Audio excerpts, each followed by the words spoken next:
Muy buenas noches y bienvenidos al debate en Popular Televisión. Estamos atravesando en la región de Murcia la peor epidemia en cuanto a incidencia se refiere de gripe de los últimos 10 años.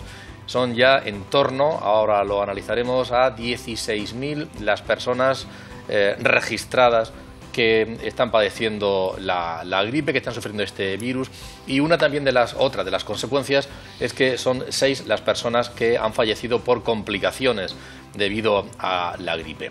Vamos a analizar en el transcurso de este programa por qué esa incidencia tan elevada, las consecuencias, cuál es la característica del virus que está provocando que esto sea así, la gestión que se ha hecho de todo el proceso y también la prevención. Y especialmente acabaremos hablando de qué va a pasar en las próximas semanas, porque no ha acabado aquí. Se prevé que en las 2-3 próximas semanas sigue habiendo una incidencia alta de la gripe. No sabemos hasta cuándo, igual al acabar este programa lo sabremos con lo que nos digan nuestros invitados, pero seguro que 2-3 semanas habrá una incidencia alta de gripe. El caso es que son muchas de las personas, son datos, pero seguro que ustedes o en casa o la familia o los vecinos han hablado de esto mucho. Oye, ¿y tú? ¿Y cómo lo has pasado? Oye, un hijo. Es algo absolutamente habitual de conversación entre todos los ciudadanos. Les presento a los invitados, 4 personas que desde ámbitos distintos, pero trabajan para que las consecuencias de la gripe sean lo menos grave posible. Aquí me refiero en la región de Murcia. Lo hacen, por ejemplo, en el ámbito de las urgencias hospitalarias. Los casos más importantes acaban allí en las urgencias y con hospitalizaciones. Lo vamos a analizar con César Cinesi, que él es el jefe de sección de urgencia del Hospital Reina Sofía de Murcia. Y además también tiene una parte docente que nos vendrá muy bien para el ámbito divulgativo, porque es el director del Máster de Medicina de Urgencias y Emergencias de la Universidad Católica. Bienvenido, César. Gracias. Gracias y por tu asistencia. El ámbito de la prevención, hemos contado, es fundamental, es importantísimo, aunque estos datos puedan decir, oye, pues a lo mejor ponen en entredicho. Seguro, créanlo, que sería mucho peor sin esa prevención que es fundamental, y es el de la vacunación especialmente. Nos ha acompañado ya en algún año anteriormente José Antonio Navarro, que es el jefe de Servicio de Prevención y Protección de la Salud de la Consejería de la Comunidad Autónoma. Bienvenido, buenas noches. Buenas noches. Seguimos vacunándonos, ¿no? Sí. Debemos seguir vacunándonos. Sí. Luego hablamos. Luego hablamos de eso. Gracias y buenas noches. Y luego yo hablaba de las personas que acaban siendo hospitalizadas, por eso la presencia de un especialista en el ámbito hospitalario. Pero el primer frente de batalla es de los médicos de atención primaria, el médico de cabecera de toda la vida. Nos acompaña Manuela Guillén, que es médico de atención primaria y también tiene parte docente por pertenecer a la cátedra de Medicina Familiar y Comunitaria de la Universidad Católica. Bienvenida, Manuela. Muchas gracias. Bueno, yo seguro que, no sé si las últimas consultas que ha pasado, personas con gripe se han presentado, seguro ¿verdad? Que he tenido personas con gripe, claro que sí. ¿Y en la familia también? En la familia también. A pesar de ser médico. Bueno, pues bienvenida, Manuela. Gracias. Y para tener una visión global de lo que está ocurriendo y también que explique cómo se está gestionando todo este proceso de epidemia y de crisis también, por tanto, contamos con la presencia de José Carlos Vicente, que es el director general de Salud Pública. Bienvenido, José Carlos. Bienvenido, buenas noches a todos y encantado de estar aquí con todos vosotros. Bien, les agradezco, siempre lo hago, agradezco a los invitados que hagan ese paréntesis en su actividad diaria para participar y dar su punto de vista y analizar la situación, en este caso sobre algo que nos interesa. Está hablando de salud, nos interesa muchísimo, evidentemente, a toda la ciudadanía, y el que compartan con ustedes ese análisis, ese punto de vista, y que lo divulguen, lo agradecemos enormemente. Vamos a ver en qué situación estamos ahora mismo. Yo decía, datos muy globales, seguramente están cambiando a estas horas continuamente, ¿no? Yo decía que es posible que en torno a 16.000 personas en la región de Murcia se estén viendo afectadas por la gripe. Este dato es y algunos más que maneja la consejería, ¿cuáles son y cómo se valoran? Evidentemente, ese dato corresponde al inicio de la campaña, digamos, de circulación del virus de la gripe hasta el momento actual. Quiere decir que habrá personas que afortunadamente han superado ya el proceso infeccioso y otras que, bueno, pues estarán sufriéndolo en este momento. Puede considerarse la cifra alrededor de 16.000 afectados y podemos entrar en una situación o considerarla en una situación de intensidad media alta. Es bastante probable que esa consideración evolucione a una situación epidémica alta, elevada, no media, elevada en los próximos días a raíz de la conceptualización de las cifras con las que nos movemos. Quiere decir que a partir de una determinada tasa, es decir, el número de personas afectadas por cada 100.000 habitantes durante cada semana, pues entremos en la consideración que nos encontramos en la fase alta de la epidemia, la fase intensa de la epidemia. Eso probablemente a finales de esta semana ocurrirá y nos mantendremos la evolución que tradicionalmente ha mantenido este tipo de ciclos epidémicos de la gripe, es de alcanzar un máximo álgido y luego una fase de meseta y comienza a decrecer. En cualquier caso, esto se aprecia, como yo decía, como un frente primer frente de batalla en los médicos de atención primaria, en los centros de salud. ¿Cómo es el día a día en estos momentos en cuanto a las características de los pacientes que acuden a las consultas?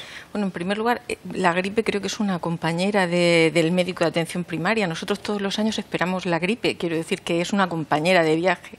Entonces la conocemos y por tanto la respetamos y sabemos las consecuencias que puede tener la gripe. Y bueno, pues ¿cómo es empezar la gripe en un centro de salud? Pues al principio empiezan casos aislados. Es más, los compañeros cuando tenemos sesión clínica nos preguntamos, oye, ¿ya has declarado el primer caso de gripe? Porque al principio tenemos nuestras dudas diagnósticas, hasta que llega un momento en el que todos nos damos cuenta que sí, efectivamente eso es la gripe. Y entonces viene el boom y empezamos todos a declarar los casos de gripe. Así es como empieza. Y bueno, y en estas últimas semanas, pues la verdad es que estamos realmente desbordados. ¿Y cómo llegan los pacientes? Pues la verdad es que tienen gran conocimiento en general los pacientes de lo que es la gripe, porque llegan y dicen, buenos días, ¿qué le pasa a usted? Tengo gripe. O sea, quiero decir que ellos mismos se autodiagnostican y efectivamente uno les pregunta, efectivamente han tenido fiebre alta, efectivamente están súper cansados, eso es muy característico, el cansancio, o sea, el dolor, le duelen los huesos, le duelen los músculos, como si les hubiera pasado un tractor por encima, eso es muy característico. Tienen su tos, todas esas cosas son las que ellos nos relatan y efectivamente pues se corresponde con gripe. Y la verdad es que es un diagnóstico y no es de certeza, pero sí con una alta sensibilidad. Sí, es verdad que bueno, siempre se la espera, son muchos los casos y ya parece que nos podemos acostumbrar a decir, bueno, pues la gripe, si es que tiene gripe, no pasa nada, no tiene importancia, pero bueno, los hospitales dicen que de eso nada, ¿no? ¿Verdad, César? Sí, realmente nosotros los hospitales vemos los casos habitualmente más graves. Es importante también reseñar que la medicina de familia no termina solamente en el centro de salud, que hay unidades de servicios de atención continuada para los casos que a lo mejor alguien necesita que se le vea, digamos, rápidamente, que a lo mejor no puede verle el día siguiente o no puede verle precozmente el médico de atención primaria. Pero no está, digamos, tan grave como para que el beneficio del hospital vaya a ser importante. Nosotros, sobre todo, lo que podemos aportar son a los pacientes que vayan a tener algún tipo de complicación. La complicación más típica y más grave de la gripe suelen ser la insuficiencia respiratoria, es decir, la falta de oxígeno en la sangre. Eso y los pacientes o muy mayores o sobre todo lo que llamamos nosotros con mucha comorbilidad, es decir, que tengan muchas enfermedades.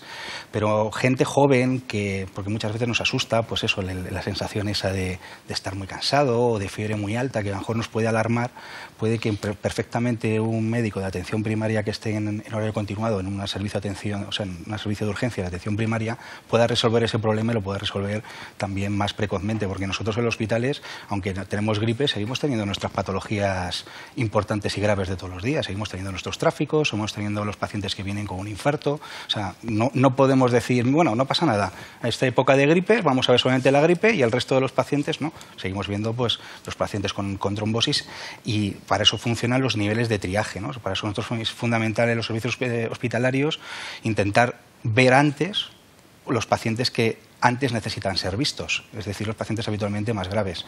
Eso también puede suponer para el paciente que llegue y que a lo mejor no esté, entre comillas, tan grave o con unas manifestaciones clínicas tan importantes, que tengan que tener tiempos de espera a veces muy prolongados en los servicios de urgencias hospitalarias.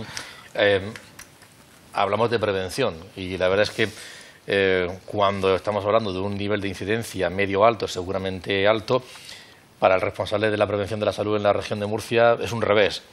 Debe serlo seguramente y no sé, se ha acertado con la vacuna, no nos las hemos puesto como debiéramos, nos ha engañado la cepa.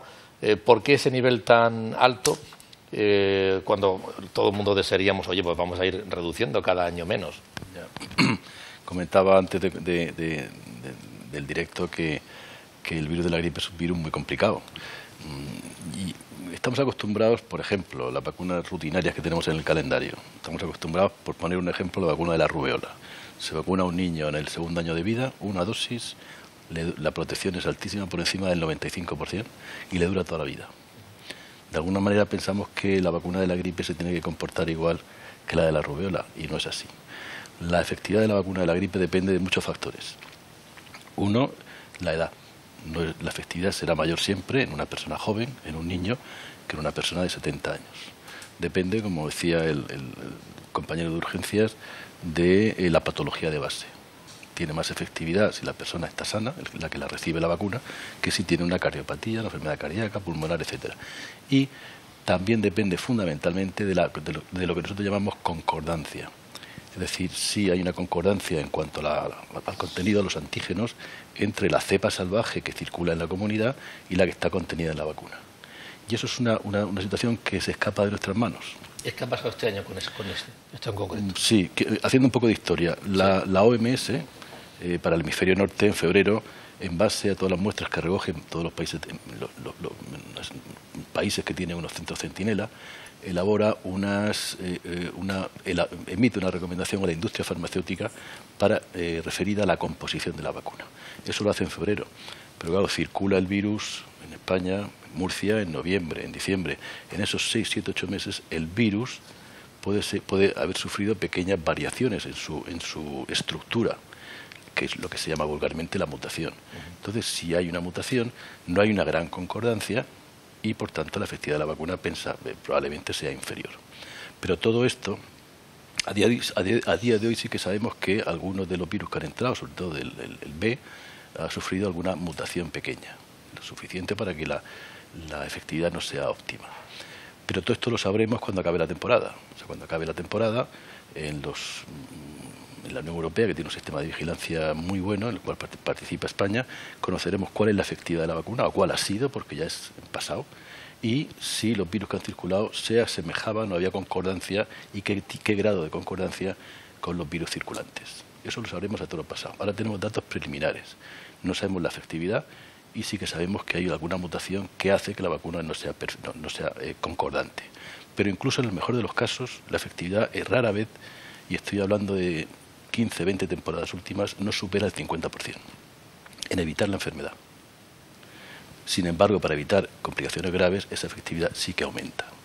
Por eso decía al principio que estamos acostumbrados a una vacuna como la rubéola, y la vacuna que tiene una protección excelente, y sin embargo la vacuna de la gripe, desgraciadamente, no se asemeja a otras vacunas al uso.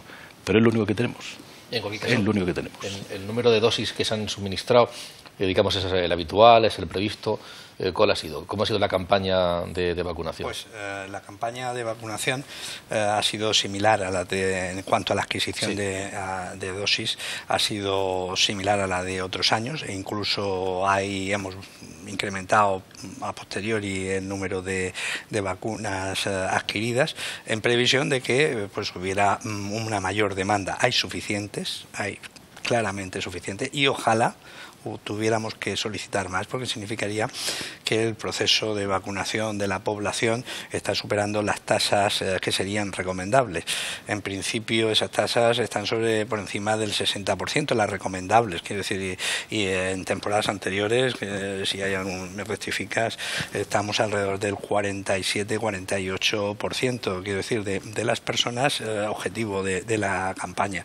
Con lo cual tenemos un recorrido importante que hacer. Hemos hecho un esfuerzo, y el esfuerzo fundamentalmente lo hacen los propios ciudadanos. Los ciudadanos aportan el dinero con el que se compra la vacuna, y eso yo quiero resaltarlo, porque es un recurso que es, como decía el doctor Navarro, es el principal elemento de prevención. Por lo tanto, si los propios ciudadanos hacen o hacemos una inversión en dineraria en eso, debemos de sacarle el máximo partido, porque es dinero público y es dinero en salud pública, que tiene mucha importancia, no solamente a título individual, sino a título colectivo, porque hay un fenómeno que se produce cuando se realiza la campaña, o sea, cuando se produce cualquier tipo de vacunación, y es el fenómeno sumatorio, es el fenómeno de agregación, es decir, a más gente vacunada, menos riesgo incluso para aquellos que no se vacunan, porque la capacidad de circulación del virus se ve muy disminuida. A nivel de atención primaria y de urgencias, vacunaciones, personas que acuden, recomendaciones que les hacen ustedes los médicos. Yo he visto en los últimos años un cambio importante.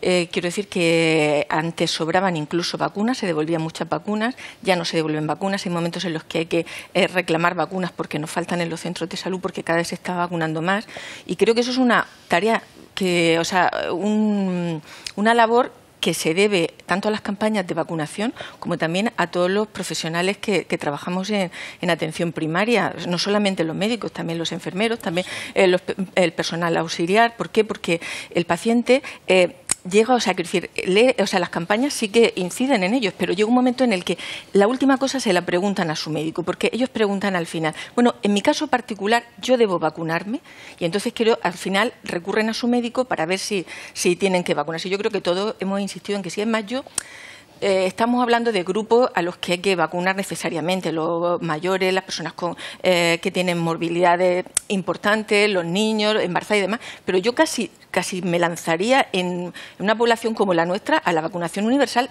casi para todo el que lo pida, porque decimos, bueno, y el que está cuidando a enfermos, y el que está limpiando en un colegio, es que hay tantas circunstancias y más en la manera de vivir que tenemos en nuestra sociedad. En Murcia, pues somos mediterráneos, tenemos la familia extensa, todos nos besamos, nos abrazamos, vivimos juntos, celebramos juntos. Entonces, quiero decir que creo importante quizá el vacunar a todas esas personas para disminuir la incidencia de la gripe, ¿eh? Yo creo que una cosa que ha dicho muy importante el doctor Navarro es que la vacunación puede que a lo mejor no sea muy eficaz para quitar la enfermedad, pero sí que es muy eficaz para disminuir las complicaciones, que eso principalmente nosotros en urgencias lo que vemos. Es decir, una de las preguntas típicas que hacemos cuando viene un paciente que sospechamos que es una gripe es, ¿se ha vacunado? Porque si se ha vacunado, la probabilidad de que vaya a tener una complicación grave es mucho menor. Entonces es fundamental que la gente se siga vacunando y que se vacune, y sobre todo la gente con todos estos factores de riesgo. Está claro, como dice muy bien la compañera, que si se vacuna a todo el mundo, la probabilidad de que tengamos más complicaciones será más baja. Que al final es nosotros lo que queremos. Al final una gripe, pues yo creo que yo también he pasado la gripe, todos nos lo hemos pasado mal, hemos estado en casa, pero al final son 4 o 5 días que lo pasas mal, pero se pasa, pero cuando tienes una complicación grave que incluso puede poner en riesgo tu vida, estamos hablando de otro percal. Entonces es fundamental la vacunación, no solamente para intentar evitar no tenerla, sino sobre todo también para disminuir, como decía muy bien, las complicaciones. Yo estoy plenamente de acuerdo con lo que habéis dicho, porque creo que indudablemente la labor del profesional de salud, cualquiera que sea su responsabilidad más inmediata o directa, es importantísima a la hora de aconsejar y de establecer la necesidad y convencer. Fundamentalmente en España la vacunación es voluntaria, en otros países no. Aquí se da, porque es correcto darla en principio, la voluntad de otorgar la decisión, la capacidad de decidir si se vacuna o no una persona. Por lo tanto, hay que llegar a la vacunación por el convencimiento, y en ese proceso del convencimiento los profesionales más cercanos, los que inmediatamente están, los que conocen la situación clínica, que también tienen que vacunarse. Es muy importante. Es muy importante eso, es muy importante, entre otras razones, por incluso problemas de la propia garantía de seguridad, de que no se nos pongan malos las personas que nos cuidan o que cuidamos. Quiero decir, si nosotros mismos pues incurrimos en eso, pues tendríamos un grave problema. Por lo tanto, es muy importante que no tengan la enfermedad. Pero aparte de eso, hay que valorar no solamente la labor del Consejo en el tema de vacunación, sino la asistencia. Supongo que saldrá a lo largo del debate, pero hay que agradecer enormemente el esfuerzo que en estas épocas realizan los profesionales que trabajan en el campo de la salud para que su trabajo, que se intensifica enormemente, sea eficaz, sea de acompañamiento, haya el menor tiempo de demora posible, y eso hay que reconocerlo, y más muchas veces cuando coincide, como ha coincidido este ciclo epidémico, con épocas también donde los profesionales, pues lógicamente como el resto de personas, tienen también tiempos de descanso y tienen también sus momentos en los que no están en el trabajo. Yo le voy a permitir que me disculpe a José Antonio Navarro por la forma de hablar de desconocimiento que tengo, pero imagino que yo ando por la media de la ciudadanía, y hace unos años se decía, ha aparecido la gripe A, hubo un terror absoluto, a nivel mediático además era portada en todos los periódicos, porque estábamos teniendo antes la gripe B, que era contra la que nos vacunábamos y contra la que nos trataban. Ahora, la gripe que circula es la gripe A o es la gripe B. ¿Contra qué se nos vacuna? Es complicado. Lamento decir que no has estado acertado en lo que has comentado en absoluto. Bueno, has empezado diciendo que probablemente circulan tres virus. Dos tipos, tres virus, dos tipos. Tipo A. Lo he hecho adrede, ¿eh? O sea, lo de no estar acertado era para provocar su explicación. Entonces, tipo A hay dos, H1N1 y H3N2. Y B hay dos tipos, Victoria y Yamagata. O sea que en teoría en la población pueden circular cuatro virus. Unas temporadas predomina uno y en otras predomina otro. La gripe de 2009 fue la gripe A, pero sigue habiendo gripe A, y había desde el año 1944, que comenzaron las campañas de vacunación masiva, había gripe A. Lo que pasa es que se denominó gripe A, pero le falta la coletilla, A H1N1 PDM09, pero la gente se queda con la gripe A. O sea que digamos que circulan varios tipos o subtipos de virus. Un año más, una temporada más, otra temporada menos. Y haciendo algún comentario a lo que se ha dicho antes, la gripe es un iceberg. Vemos la parte superior, que está por encima del agua, que son el que estoy enfermo, pero lo que no vemos es lo que hay debajo. Absentismo laboral, consultas urgencias, consumo de antibióticos, fallecimientos, ingresos hospitalarios y lo que llaman en los americanos la miseria, o sea, el estado ese de quebrantamiento, que en los ancianos también tiene un nombre que es fragilidad. Muchos ancianos, si vosotros lo habéis visto, desde que padecí la gripe no he vuelto a ser el mismo, porque tienen auténticas discapacidades. Quería comentar también la vacunación universal. Hasta donde yo sé, solamente Estados Unidos la tiene, la vacunación universal, coberturas bastante regulares, pero logísticamente vacunar a toda la población todos los años, eso es una labor extremadamente complicada. Y si encima lo hacemos con una vacuna que no es una vacuna universal, que no es una vacuna perfecta, la cosa se puede complicar. Y en tercer lugar, la vacunación del sanitario, este año estamos en un 21%. Y realmente trabajamos mucho y damos cursos, vamos con riesgos laborales, insistimos en la vacunación y comentamos antes del programa el presentismo, que es lo contrario del absentismo. Estoy enfermo, pero como tengo una obligación con mis pacientes, aunque esté enfermo voy. Eso es lo peor que se puede hacer, porque lo que estás haciendo es contagiar a tus enfermos, a los que están en tu ambiente, ¿no? Si estás enfermo, te quedas en casa. Pero el presentismo es un término que no se oye habitualmente, pero que es un tema muy importante. Sobre la vacuna en concreto, que se actúa contra ¿qué tipo de gripe? Hay 4 posibilidades. Depende de la composición. Sí. La vacuna que este año en concreto sí. Tiene 3, una cepa frente a H1N1, frente al H3N2 y frente al B, Victoria. Digamos que nos quedaría el B Yamagata, que sería el cuarto. Pero claro, nadie sabe qué virus va a circular de antemano. Es decir, que todo esto son predicciones que se hacen con 7, 8, 9 meses de antelación. Pienso que va a circular el Victoria, por tanto, a la industria le doy la recomendación de que utilice la cepa Victoria en la vacuna. Pero en esos 9 meses, igual que puede mutar un H1N1 y un H3N2, puede entrar el otro virus B que no estaba en la vacuna. Pero eso es impredecible, por eso digo que todo esto se sabe al final. O sea, que podrían, mayo, junio, sabremos. Pasar 2 procesos gripales. Es difícil, ¿no? Porque, no, es muy difícil. Suele haber cierta inmunidad cruzada, es decir, que la protección frente a uno puede ser que dé protección frente al otro, sí, pero hay sería... estudios que dicen que hay algunos casos... Sí, pero que es extremadamente infrecuente. Sí. No, que sí que se puede dar. He leído yo en algunos casos, aunque efectivamente es poco frecuente. De todas formas, yo, cogiendo el tema del absentismo laboral, nosotros los médicos de atención primaria eso lo vivimos directamente, somos los que damos la baja.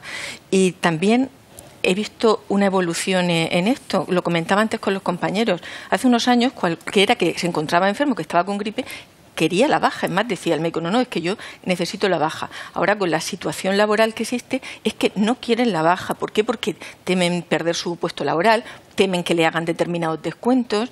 Y entonces, bueno, incluso estábamos comentando nosotros posibilidades de decir, bueno, pues al que se vacuna con la gripe no se le va a descontar, porque quizás sí que es verdad que deberíamos buscar alguna fórmula para no ir al presentismo que decía el compañero, porque es verdad que el que está enfermo debe intentar retirarse, debe aislarse del resto para evitar los contagios. Y desgraciadamente la gente va a trabajar enferma. Las personas que aparecen en la puerta de urgencia de los hospitales aparecen derivadas, bueno, no sé si aparecen derivadas desde el centro de salud, aparecen por su cuenta. ¿Y qué tipo de personas son? ¿Con qué perfil? Pues las pacientes que habitualmente nos derivan desde los centros de salud suelen ser pacientes que suelen ser ya más añosos y con una sospecha de la complicación, porque ya lo ha visto el compañero de atención primaria, piensa que puede tener una neumonía, que es una típica complicación, o que tenga una insuficiencia respiratoria, entonces ya han hecho una valoración médica. Por lo tanto, esos pacientes habitualmente sí que son, en casi todos los casos, pacientes que tenemos que valorar nosotros y que tenemos que descartar que no tenga una complicación. Pero la mayoría de los pacientes son pacientes que vienen por su propia cuenta. Cambia, depende de los hospitales. En mi hospital, por ejemplo, el Reina Sofía, que es un hospital céntrico, claro, es fácil ir al hospital, porque lo tienes a lo mejor cruzando la accesibilidad. Entonces la accesibilidad es muy fácil y a veces prefieren ir al hospital que al centro de salud.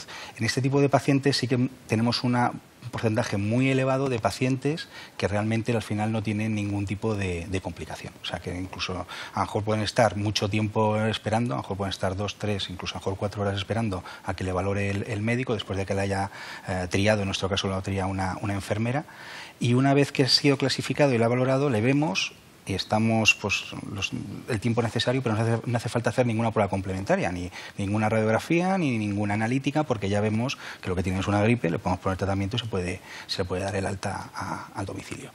De los pacientes que tienen complicaciones, la complicación más frecuente, como decía al principio, es el fracaso respiratorio, la insuficiencia respiratoria.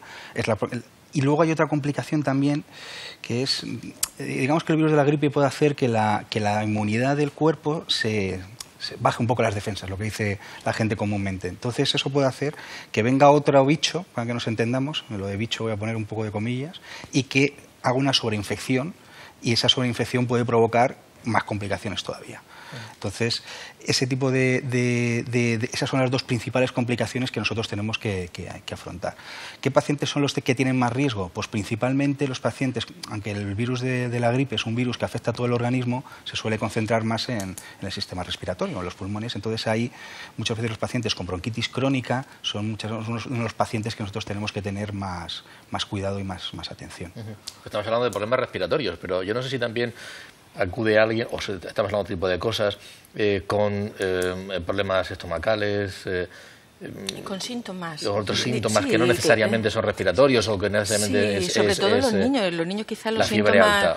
Sí, aparte de la fiebre alta sí que suelen tener más síntomas digestivos y tal, y que también hay quien ha hablado de gripe abdominal y cosas de este tipo, pero de todas formas, hablando, o sea, un poco al hilo de lo que decía el compañero, nosotros los pacientes que derivamos del centro de salud normalmente derivamos efectivamente por los fracasos respiratorios, pero también por la sospecha de neumonía. Y quiero aprovechar quizá para que la gente sepa cuándo tiene que volver al médico, porque a nosotros muchas veces, claro, atención primaria tiene una accesibilidad pues 100%. Entonces, los pacientes van un día, no han mejorado, van al siguiente. Entonces, hay pequeñas cosas que nos pueden dar la pista de que ahí está pasando algo mal. Entonces, por ejemplo, lo más temido de todo, la neumonía vírica. Pero porque es mortal, quiero decir, que mata a las personas, y porque tenemos pocos recursos para ella. Pero eso que es una fiebre, por ejemplo, que desde el principio que no cesa en ningún momento.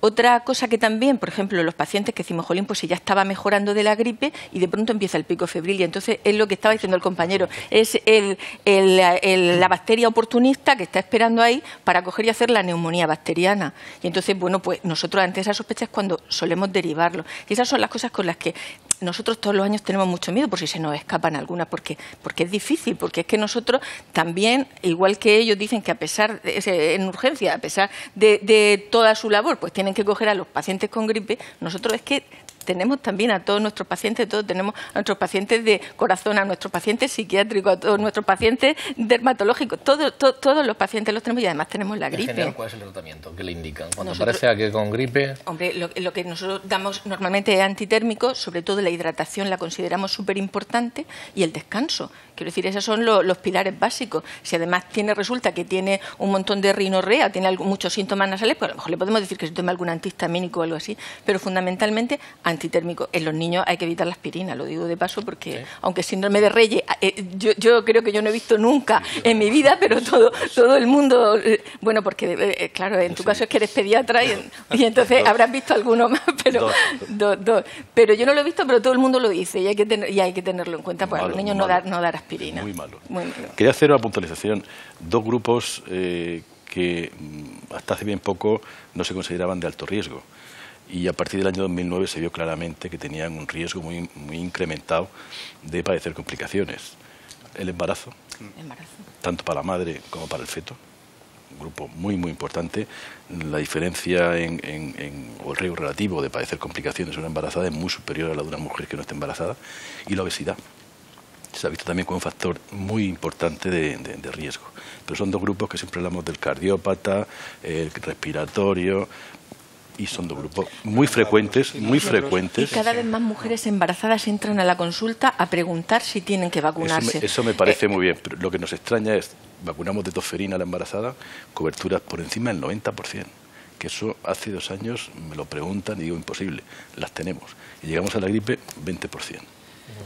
Porque se produce una cierta sensación, yo creo que de percepción de miedo a la hora de la vacunación de la gripe, que no se tiene, como estabas diciendo, con otro tipo de vacunas. Sin embargo, cuando estamos hablando de gripe y estamos hablando de mujeres embarazadas, parece, ¿y si esto le va a afectar? Al contrario, le va a crear una cobertura que va a beneficiar tanto a la madre como al feto. Deberíamos infirmar en esa educación a las embarazadas precisamente por eso, porque tienen el miedo de que vaya a ocurrir algo. Sí. Y es lo contrario, pero sí que entran cada vez más y dicen, yo estoy de 2 meses, yo estoy de 4 meses, y hay que darles la explicación y que se vacunen, se vacunen. Comentario, yo creo que importante también a un poco a la colación de lo que decía el doctor Navarro, es que una cosa es factor de riesgo y otra cosa es complicación. El factor de riesgo son pacientes que tienen más probabilidad de tener una complicación. La complicación típica en que puede haber más es el fracaso respiratorio y la neumonía, pero dentro de los factores de riesgo ya son pacientes añosos, como decíamos los bronquíticos, pero es muy importante lo que decía en las embarazadas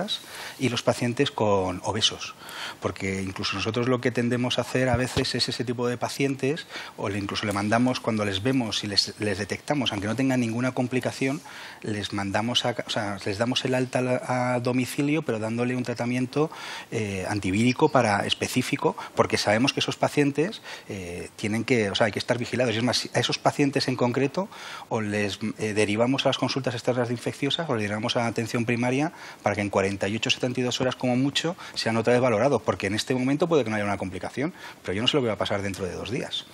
Entonces, es importante eso. Una cosa es factores de riesgo y otra cosa son complicaciones. Un dato importante también, en los últimos años, y corrígeme, habrás leído quizás hasta más que yo, al respecto se ha visto que la gripe es un factor desencadenante de ictus y de infartos de miocardio, por el fenómeno inflamatorio que lleva, lo que se llama las citoquinas, la tormenta de citoquinas, etcétera.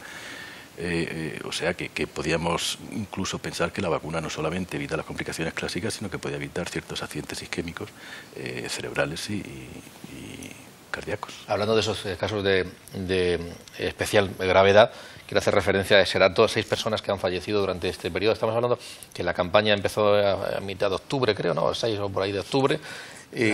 Al circular el virus en esencia empezó antes, pero a niveles que no eran significativos. Pero la campaña de vacunación oficialmente se inició el día 14 de noviembre en la región de Murcia. Y ¿por qué esas personas que han fallecido, qué problemas tenían de salud y seguramente añadidos para que el virus fuera facilitara o propiciara?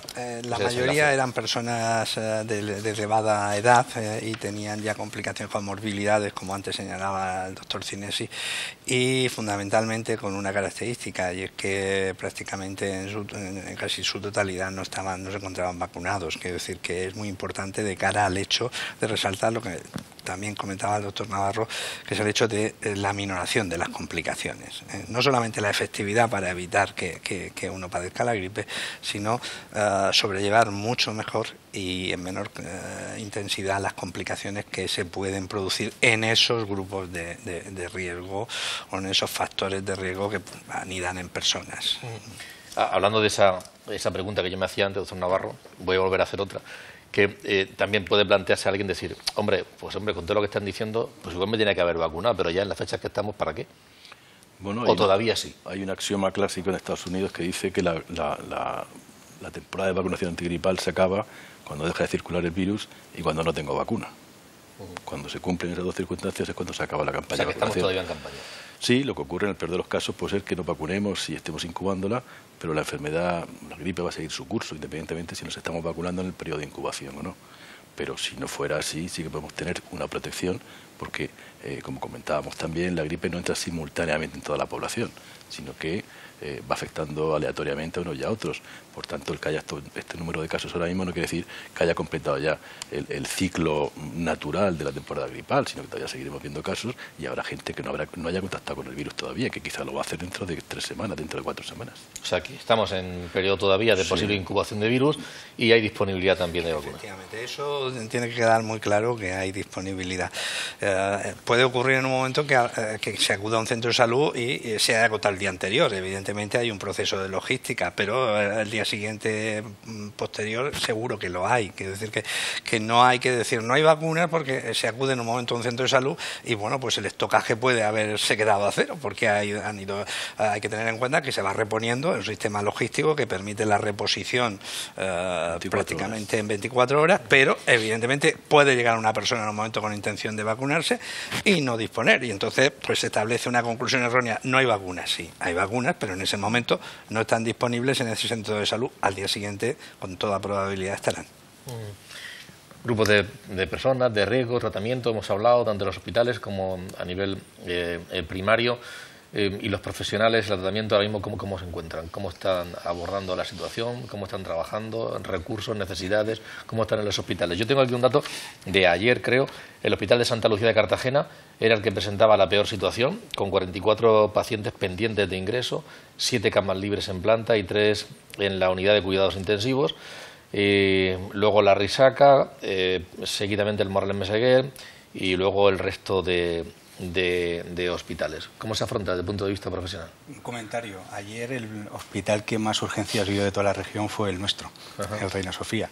Pues, ¿cómo se afronta? Pues estamos realmente, como decía también la compañera, desbordados, porque muchas veces ya hay hospitales, como bien sabemos, que la estructura, el tamaño, la dimensión se han quedado pequeños. Entonces ya no solamente es la carga de trabajo que tenemos, que es muy alta, sino además dónde podemos ir colocando a los pacientes. Siempre al final, cuando venimos a este tipo de cosas, siempre nos planteamos... ¿De cuánto tiempo? ¿De un periodo de estancia? El problema de las urgencias muchas veces no... O sea, nosotros analizamos para saber más o menos cómo ha sido un día, el número total. Pero la realidad de la urgencia no es el número total, son los picos. Nosotros tenemos que estar en los picos. Y además los picos habitualmente están bien definidos. Los picos habitualmente asistenciales son aproximadamente a la 1 de la tarde y a las 5 o 6 de la tarde. Entonces, claro, si nosotros no vamos con una consulta, porque si nos dicen, bueno, venga, va, pues ¿cuántos vimos ayer? Pues si no recuerdo mal, creo que vimos 343. Si yo cojo 343, los dividimos en 24 horas, tal, y dices, pues tengo tantos minutos, tantos profesionales, perfecto. Ya, pero es que no es así. O sea, nosotros no lo vamos programando. Nosotros de repente tenemos de esos 343, a lo mejor nos vienen 75 en una hora.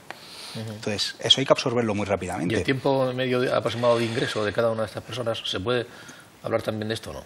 A ver, ahí te refieres al tiempo desde que nosotros pensamos que tiene que ingresar hasta que eso ingresa. En urgencia siempre nosotros somos un servicio no finito. Es decir, en una planta de hospitalización o en un hospital hay tantas camas, 400. Una vez que terminan las 400 camas, se acabó. Nosotros somos infinitos. Da igual los que vengan por fuera, o sea, nosotros no podemos llegar y decir, como en el teatro, ¿no? Aforo completo. Ya no vengan más. Nosotros... Entonces, si nosotros tenemos o el hospital, la saturación del hospital es relativamente baja, nosotros podremos drenar a esos pacientes y que vayan a plantas. Si no, pues tenemos en nuestro hospital, como en otros, se abren las unidades de preingreso, hasta que ya pues empezamos a tener problemas. Cuando uno ingresa a una unidad de preingreso, tenemos la unidad de preingreso, como por ejemplo ahora mismo está, pues habitualmente una media de entre 24 y 36 horas suele tardar los pacientes en poder, digamos, subir arriba a la planta. Cada hospital y cada servicio de urgencias en el fondo es un mundo. ¿Y el tiempo de distancia hasta que recibe el alta de una persona, digamos, con alguna complicación, pero que no necesariamente grave? Ahí la evolución de las primeras 24 o 48 horas suele ser la clave. O sea, hay veces que hay pacientes que pueden llegar... También es verdad que depende de la gravedad, nunca mejor dicho, de que tenga el proceso. Hay los pacientes que estén más graves, porque tengan además habitualmente el organismo, siempre hablamos, pues he hablado mucho del fracaso respiratorio, pero es que todo está integrado. Entonces es que no solamente es que tienen un fracaso respiratorio, es que se asocia fracaso respiratorio, fracaso renal, o sea, son, como decimos nosotros, los abuelos sobre todo, están cogidos con hilicos. Entonces, claro, se va un hílico y no es que se vaya uno, sino se van todos. Entonces, si empiezan a fallar muchos órganos, pues la probabilidad de que incluso puedan llegar a fallecer o de la estancia va a ser muy prolongada. Si lo único que tienen es un fracaso respiratorio leve, muchas veces las unidades de corta estancia lo pueden absorber y a lo mejor en 48 o 72 horas se pueden ir. Si encima a veces tienen mucho apoyo familiar, que eso también a veces ocurre, pueden derivarse a lo que llamamos hospitalización a domicilio, es decir, se van a su casa, la familia, digamos, les cuida, pero hay un médico y un enfermero responsable que casi todos los días pasa y le evalúa. O sea, que tenemos muchas formas de poder ir drenando ese tipo de pacientes. Cuando nosotros tenemos, claro, esto es una concatenación. Si nosotros tenemos las salas de observaciones llenas, la posibilidad de poder llenar o de poder vigilar mejor a los pacientes se ve más comprometida. Entonces ahí ya necesitamos muchas veces mayores recursos humanos, pero también de espacio. Me gustaría añadir una cosa. Todo el drenaje del que él habla, al final todo revierte en atención primaria, porque nosotros no solamente teníamos la función preventiva, la de tratar a esa gran masa de pacientes no complicados, sino todos los que vienen del hospital vuelven todos al médico de atención primaria. Entonces, quiero decir que por eso es por lo que los centros de salud están también desbordados y que también, ya que esto va dirigido pues a la población, para que se den cuenta que muchas veces pues las consultas están saturadas, que van a pedir cita a su médico y a lo mejor le dicen que da igual porque luego se atienden los que se apuntan por urgencia, o sea que como ellos dicen de urgencia, se ven en el mismo día, da igual, pero que si van a coger cita y dicen, madre mía, tengo cita para dentro de 3 o 4 días, pues ¿por qué? Pues por estas circunstancias, porque nosotros al final quedamos con todos. Quiero decir que los que van al hospital, los que no van al hospital, todos se quedan con nosotros. Y hablando de la gestión que ha habido durante estos últimos días, también ha habido declaraciones y ha habido informaciones en los medios de comunicación sobre cómo se ha gestionado todo este volumen enorme de atenciones, ¿no?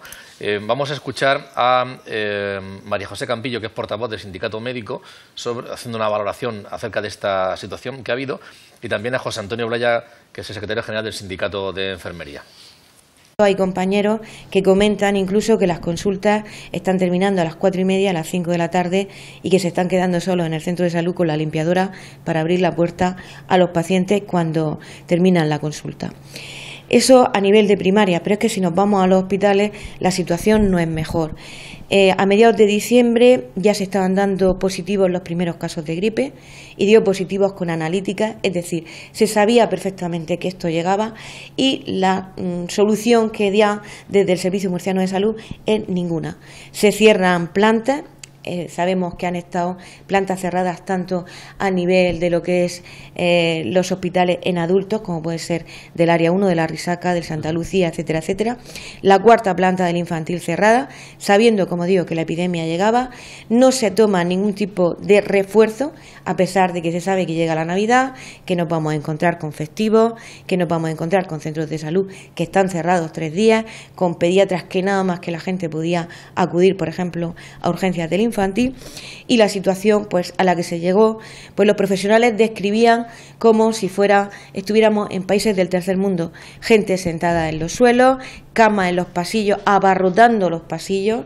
En la Risaca hubo momentos de hasta 40 camas esperando ingreso, pacientes que no tenían ninguna intimidad cuando estaban ingresados, profesionales que se encontraban totalmente desbordados. Todos los años, cuando llega la época de la gripe, hay colapso en las puertas de urgencia, colapso en los centros de salud, y todo es por falta de planificación, porque se tiene tiempo durante todo el año. Si empezamos a partir de septiembre a hacer una buena planificación en el último trimestre del año, se puede evitar todo este tipo de cosas, todo este tipo que solamente es malestar entre los trabajadores y malestar solamente también en los usuarios que tienen que esperar, y sobre todo las puertas de urgencia. Las puertas de urgencia es increíble, parece puerta de urgencia tercermundista, parece mentira que estemos en el siglo XXI y que gastemos tanto dinero como gastamos en la sanidad para luego que haya estos colapsos.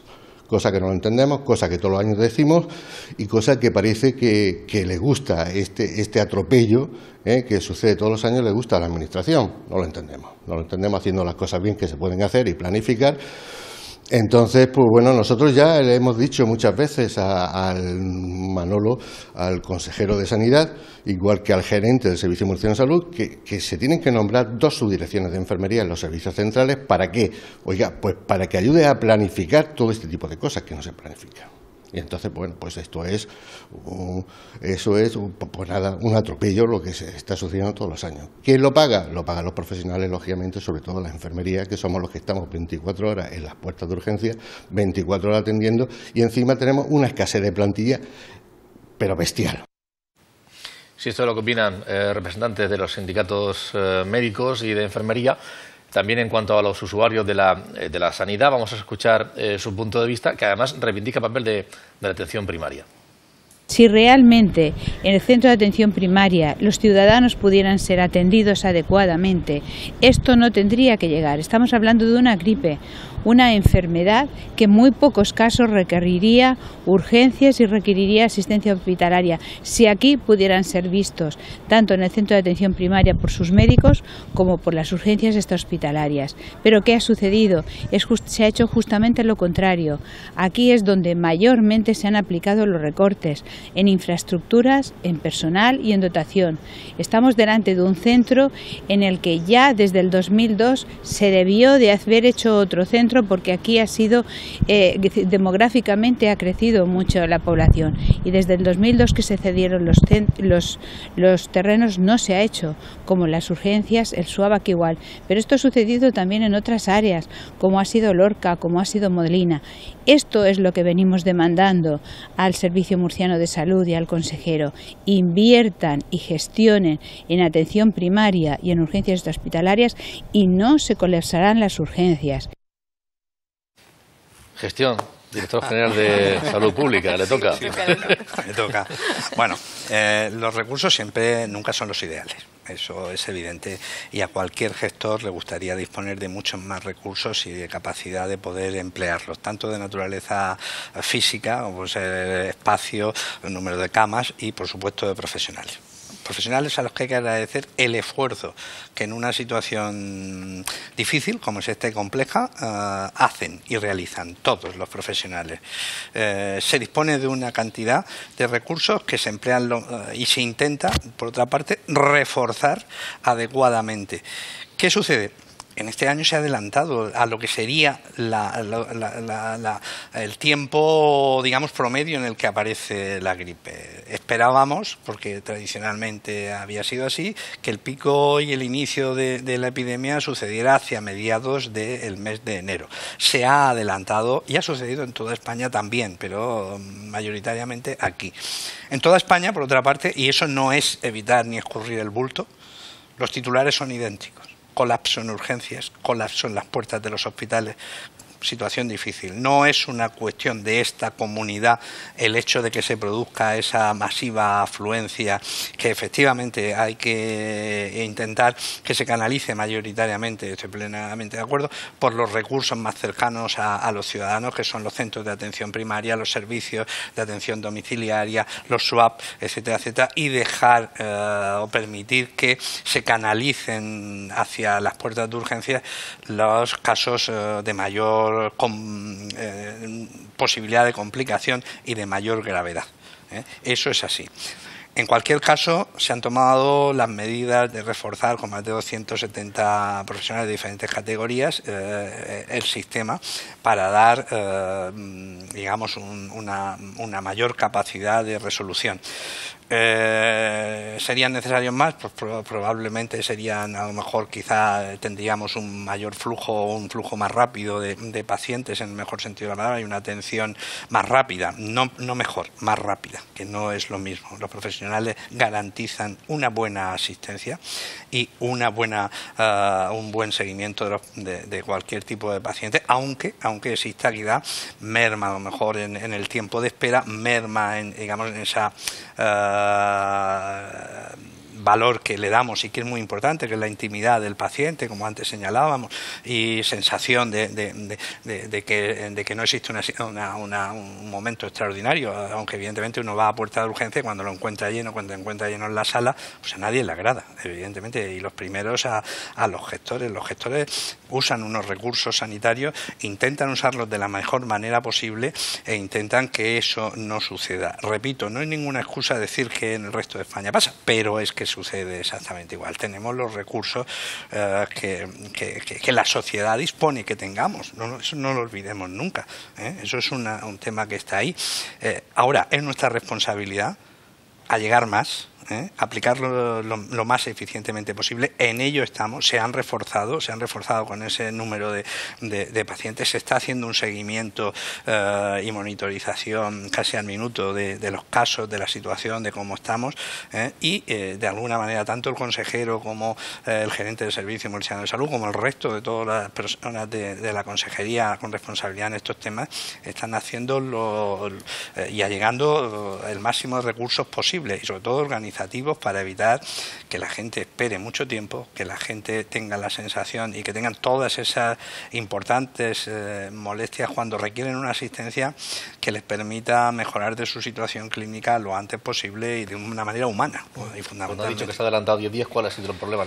¿Que les ha pillado a contrapié a los gestores o que ha coincidido con fechas navideñas de vacaciones o todo un poco? Todo un poco. No, esto no es un tema sencillo, porque si fuese sencillo, llevamos esta situación se repite periódicamente y evidentemente no seríamos absolutamente, todo el mundo sabe que llegado este tiempo va a haber un aumento de la patología respiratoria y de la patología derivada de la gripe y eso concatenado con los casos habituales de traumatismos, como antes decía la compañera, de enfermedades de patologías de otro tipo. Es decir, eso está ahí, evidentemente. Pero no es fácil asumir una afluencia tan importante de pacientes, una incidencia tan alta en un tan cortísimo espacio de tiempo. Si vemos la curva o la pendiente de incidencia de la gripe de este año, en otros momentos es muchísimo más, no aplanada, pero el ascenso es mucho más progresivo. En este caso ha sido un ascenso brusco. Es una cosa que cuando termine la temporada epidémica y hagamos la evaluación a niveles de España de todo lo sucedido realmente, pues habrá que preguntarse qué ha ocurrido en este bloque, en esta situación epidémica de este año, porque se aleja esa curva de ascenso brusco, se aleja a lo sucedido y es idéntica a esta curva de la región, con alguna pequeña diferencia, pero prácticamente no significativa, al menos en este momento, respecto a lo sucedido en otras zonas de España. Para terminar, ya me gustaría, todavía quedan ahí un periodo de 2 o 3 semanas que pueden ser importantes en cuanto a casos. ¿Podemos decirles algo para evitar el contagio de la gripe, para que vayan menos a las puertas de urgencia o al médico de atención primaria? Pues en cuanto a la forma de contagio, alguna prevención, sí, el aseo. Según hablábamos y todo eso, estaba acordándome que no habíamos hablado, por ejemplo, de lo que nosotros llamamos los fómites, que son los objetos, las cosas que tocamos. Ajá. Nosotros enseñamos a todo el mundo que por cortesía, cuando uno estornuda, se tiene que poner la mano delante, y es verdad para evitar que la gotita de saliva y eso pues lleguen a la otra persona. Pero es que luego con esa mano, ¿qué hacemos? Se la damos al siguiente, cogemos el pomo de la puerta, por ejemplo, para salir de la consulta, que yo muchas mañanas miro el pomo de la puerta en mi consulta y parece que estoy viendo los virus de la gripe saltar en ese pomo de la puerta. Entonces, es que es verdad, o sea, es que es una sensación. Entonces, hay que llevar cuidado con las manos, hay que lavarse muchísimo las manos. Es fundamental, los detergentes y todo eso eliminan el virus de la gripe. Entonces, llevar mucho cuidado con todas esas cosas. La gente que cuida ancianos, que todo eso también, que lleven ese tipo de cuidado. Y luego una cosa importante es las limpiadoras en los centros de salud y en los hospitales.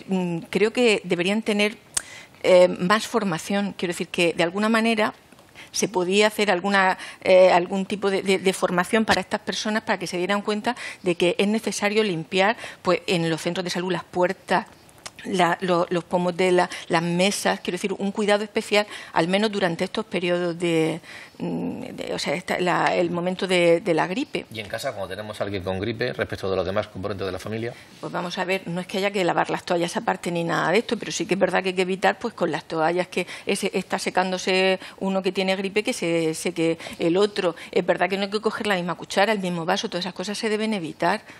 Porque precisamente para evitar el contagio. No es que haya que ponerle cubiertos y cosas aparte y luego tirarlos, que eso no pasa nada. Eso en cuanto se friega pues ya está sin problema, pero todas esas cosas sí que se deben tener. Y además no darnos tampoco, parece que nos da pudor a veces cuando uno, por ejemplo, va a saludar a alguien. Antes que hablaba yo al principio del programa de los besos y vamos a y le dice uno, no, es que estoy resfriado, tengo gripe, y otro dice, ay, no me importa si yo también estoy. No, hombre, no, si te lo está diciendo, por favor, respétalo. O sea, vamos a tener esas distancias, que no pasa nada, y que bueno, ya después nos daremos todos los abrazos que queramos, todas esas cosas, pues evitarlas, porque yo creo que evitaremos muchos contagios. Sí, se evitaría un número muy significativo, pero es un poco, como está tan arraigado en la cultura mediterránea que antes tú misma señalabas, pues realmente a veces cuesta decirlo, porque parece que es que se produce una ruptura de afectividad. En absoluto, es una muestra más de afectividad y de cariño, sí, el proteger a la otra persona si nosotros estamos infectados, y a su vez de proteger a nosotros mismos, porque todos cuidamos de todos, y si todos cuidamos de todos nos tenemos que proteger a sí mismos y a los demás, y a veces una distancia es más protectora que un abrazo. Nosotros en nuestro hospital, en el protocolo que tenemos de la gripe, a los pacientes que le damos de alta con diagnóstico de gripe, les entregamos 4 o 5 mascarillas quirúrgicas para que luego incluso en clase se las pongan, para intentar evitar que al resto y es una cosa que además el servicio preventivo de nuestro hospital nos ha insistido mucho en que hagamos eso como medida preventiva para intentar que el resto de la familia no se contagie. Me gustaría también, para terminar, en este hospital se decía antes, hombre, igual hay gente que porque sí o casi ante la duda se presenta y puede haber un exceso de presencia, ¿no?, de personas en las puertas de urgencias o en los médicos de atención primaria sin necesidad. Pero también hay gente que dice lo contrario, madre mía, ¿cómo me meto ahí? Si me voy a poner peor con toda la gente que hay. ¿Cuál es el momento adecuado para ir por su cuenta al médico? Eso es una pregunta muy interesante. Si nos fuésemos a la OMS y definiéramos cuál es la definición de urgencia, ¿no?, lo que dice es que la definición de urgencia es la sensación de que tenga el paciente o como la percepción que tenga el paciente, un familiar o alguien que vea a una persona, de que eso es una urgencia. Es decir, es que todo vale. ¿Qué nos puede ayudar? Pues principalmente lo que nos va a ayudar, una cosa que yo creo que es muy importante, la fiebre no es, o sea, una fiebre alta, tener 39 o 40, no significa que tenga una complicación o que vaya a estar peor. O sea, el tener el pico. Otra cosa es lo que decía la compañera, que tenga 5 días 40 de fiebre. Eso ya es otra historia. Pero la fiebre como tal no es un criterio de gravedad. Dentro de los criterios de gravedad, principalmente es la sensación de falta de aire. Ese probablemente ahí sí que tiene que buscar, por lo menos, si tengo una duda y veo creo que tengo que buscar atención médica, y no veo muy mal, o sea, la falta de aire es leve, lo ideal es que le vean en un servicio de atención primaria, de atención continuada. Y si es más grave, sobre todo en pacientes que ya tengan enfermedades pulmonares, entonces deberían de venir a los servicios hospitalarios de urgencias. Y el 20% más o menos de los pacientes, se calcula, y nosotros más o menos lo que vemos es así, sí que tienen diarrea, o sea, los que se ven en la estadística. Entonces, si yo tengo una diarrea muy alta y sobre todo vemos que junto con el otro, que el paciente lo que le encontramos ya no es que esté como que me ha pasado un trolebús por encima, sino que el paciente, sobre todo si es un paciente anciano, no responde bien a lo que nosotros hablamos, eso también es un criterio de gravedad. O sea, es decir, que le ves, ya no que esté alicaído, sino que es que no responde adecuadamente, o sea, que está con el nivel de conciencia, o sea, la sensación de que podemos hablar con él, no se puede hablar claramente con él, eso también es un criterio de gravedad que tendría que ser valorado por eso el hospital. Sobre el tema de vacunación, para terminar, cuando decía, bueno, cuando pasen un tiempo se hará una valoración de cómo ha ido, si hemos acertado o no. Si hubiera un resultado de que la efectividad de la vacuna ha sido baja, ¿podría ser un argumento para estas personas que andan con la moda de que no hay que vacunarse porque vacunarse va en contra de lo natural? ¿Podría ser un argumento para decir, se ratifique, me confirmo en mi tesis de que esto de las vacunas no sirve para nada, sino que al contrario es algo artificial y es algo negativo? Ya no hablo solo de la vacuna de la gripe, esa justificación sirve para algunas personas, sirven para todo tipo de vacunas. Alguna vez le pregunté, estando aquí, esta cuestión, porque sigo leyendo cosas de gente que defiende que lo de las vacunas no sirve para nada, que es un error, que no tiene sentido, y lo siguen defendiendo a ultranza. Sí, bueno, el que en una temporada la efectividad de la vacuna de gripe no sea la que nos gustaría, no quiere decir que en las temporadas sucesivas vaya a comportarse igual. Y en cuanto a la gravedad también de los afectados, que se ha dejado claro. Y luego el tema de la gravedad, que evidentemente creo que es un punto cardinal, un punto capital en la valoración de la vacuna de gripe, ¿no? Y respecto al resto de las vacunas, estamos en una situación de lo que se llama la disponibilidad heurística, es decir, que no nos acordamos del sarampión. Yo no sé si los que estáis aquí habéis visto alguna vez un sarampión. Cuando yo hablo en residentes, médicos jóvenes, ninguno ha visto un sarampión, pero el sarampión mata 1 de cada 1000 personas. Entonces, por muy bien alimentado que uno esté, por mucho deporte que haga, el virus del sarampión no respeta por estado físico o por mejor nutrición. El virus del sarampión va a unos y a otros, no distingue entre casas y palacios. Y ya digo, el sarampión mata. De hecho, estamos en Europa, en lo que va hasta final del año 2017, había 9.000 casos. 9.000 casos básicamente en Rumanía y en Italia, con 4 fallecidos en Italia. Italia es un país que quizás está por encima de nosotros en cuanto a Producto Exterior Bruto. Forma parte de los 6 o 7 grandes. 4 muertos. Preguntémonos en España qué haríamos si el año pasado tuviéramos tenido 4 fallecimientos por sarampión en España. ¿Qué hubiera pasado? O sea que, y lo hay que tener en cuenta siempre lo que es la balanza, el riesgo de padecer una enfermedad y el riesgo de la vacunación asociado a su beneficio. ¿Está especialmente satisfecho con alguna vacunación, con alguna vacuna de esas que decimos en el programa? Me toca ahora esta, cuando tenga 5 años, cuando tenga... Digo, satisfecho que lo pueda trasladar a los ciudadanos para que digan no solamente que me toca, pero mire usted, le toca por esto. Muy contento con la de rubeola, muy contento con la de sarampión, muy contento con la de meningitis C y muy contento con la de papiloma. Es una vacuna extraordinaria, que además se empezó a utilizar para evitar el cáncer de cuello en las mujeres, pero se ha visto que el papiloma tiene un papel primordial en el cáncer de ano, cáncer de red, cáncer de pene y sobre todo los cánceres que nosotros llamamos de cabeza y cuello, de orofaringe, que suponen un volumen importante en cuanto a los cánceres en global, ¿no? Y están causados por el papiloma. Y la protección, que cuando empezamos a vacunar se decía que igual dura 2 años, 3 años, vamos ya por 11 años, 12 años, y no ha perdido un ápice de protección. Y en países que empezaron antes que nosotros, como Australia, que digamos es el paladín de la vacuna de papilomavirus, están publicando unos resultados espectaculares. Incluso de disminución de infección por papiloma en los niños, varones, no vacunados, pero que tienen contacto sexual con las niñas sí vacunadas. Cuando hablo de niñas me refiero a adolescentes, 18, 19, 20 años. O sea que se está viendo algo que no se pensaba en su momento, que era la protección comunitaria. Me parece que se adelantaba algo con la protección comunitaria, llamada también protección de rebaño. O sea que se están beneficiando secundariamente personas no vacunadas. O sea que cada año que pasa realmente estamos viendo que los resultados de la vacuna, y muchos de ellos inesperados, que no los esperábamos. Al principio decíamos protección frente al cáncer de cuello de útero y estamos viendo que está protegiendo frente a muchos más tipos de cánceres. Y claro, cuando empezamos a comprarla, la compramos a un precio realmente alto. Estamos comprándola a la 4ª parte de lo que compramos en el año 2006. Estamos comprándola a 30 euros y las primeras vacunas en el año 2007 las compramos a 105 euros. O sea que es que cuando hacemos una relación, que en vacunas es muy frecuente, el coste y el beneficio, ya en el año 2007 el coste-beneficio era favorable, una relación favorable a la vacunación, pues ahora con esos beneficios inesperados y añadidos y con un precio de 5-4 veces inferior, pues es que nosotros estamos particularmente satisfechos y sobre todo también de las coberturas, porque cuando uno analiza las coberturas de otros países, difícilmente niñas preadolescentes llegan a un 70-80%, nosotros superamos el 87%, que es una cifra realmente espectacular. Y estamos viendo ya los resultados, no en Murcia, sino ya digo en Australia, la disminución de las lesiones precancerosas.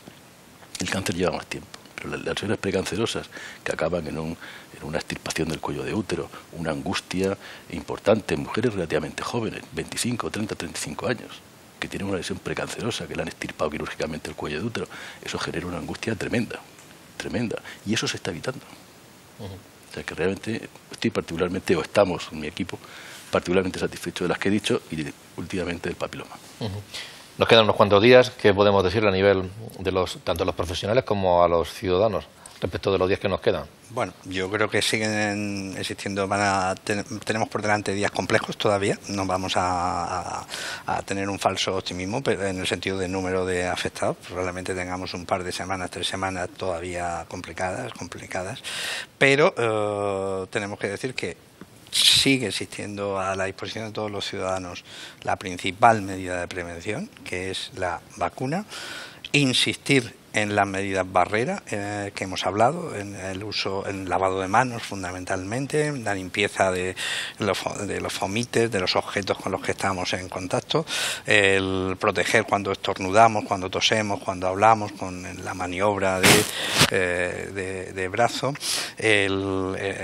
limpiar exhaustivamente, el uso de la mascarilla en aquellos casos que tengamos que estar en contacto o nosotros mismos estemos infectados para no infectar a otras personas, es decir, utilizar todas las medidas a nuestro alcance y en caso de estar con gripe, pues evidentemente sí podemos y debemos quedarnos en casa, pues hacerlo de verdad, porque eso evitará expandir la enfermedad y nosotros a su vez tendremos un mejor tratamiento que, como antes han señalado, pues fundamentalmente de carácter antitérmico, hidratación y la cama. La cama es muy importante, es la tradición de siempre, hay que meterse en cama porque uno se encuentra, como dicen, en la huerta de la región de Murcia, en algunos otros sitios, baldao. Eso del caldito caliente y el limón con miel, ¿eso sirve para algo? ¿O es un mito? No sé hasta qué punto la evidencia es una evidencia científica, sí, pero desde luego la vitamina C con todos los limones y naranjas que tenemos es fundamental, sí, es un antioxidante natural que es fundamental. La miel también es buenísima, pero es que últimamente he leído, pues la semana pasada lo llevó un compañero al centro de salud, un artículo sobre el caldo de pollo, y resulta que parece ser que que las sustancias que se quedan ahí, eso, pues que son buenísimas para la gripe. O sea que las abuelas tenían razón, que cuando uno se pone con la gripe queda caldo de pollo. Habrá que leer más sobre eso, pero bueno. Y además, independientemente de que sea bueno para la gripe, es sabroso y está rico. Está rico. Pues muchas gracias a los 4 invitados, José Carlos Vicente, por haber estado aquí hoy, a José Antonio Navarro, y también a Manuela Guillén y a César Cinesi por haber compartido con nosotros este análisis de la situación en la que nos encontramos, en la que se encuentran muchas personas y, bueno, es así, que durante las próximas semanas todavía habrá más, pero con lo que hemos comentado esperamos haber contribuido por lo menos al conocimiento respecto de la epidemia de la gripe. Gracias y muy buenas noches. Gracias.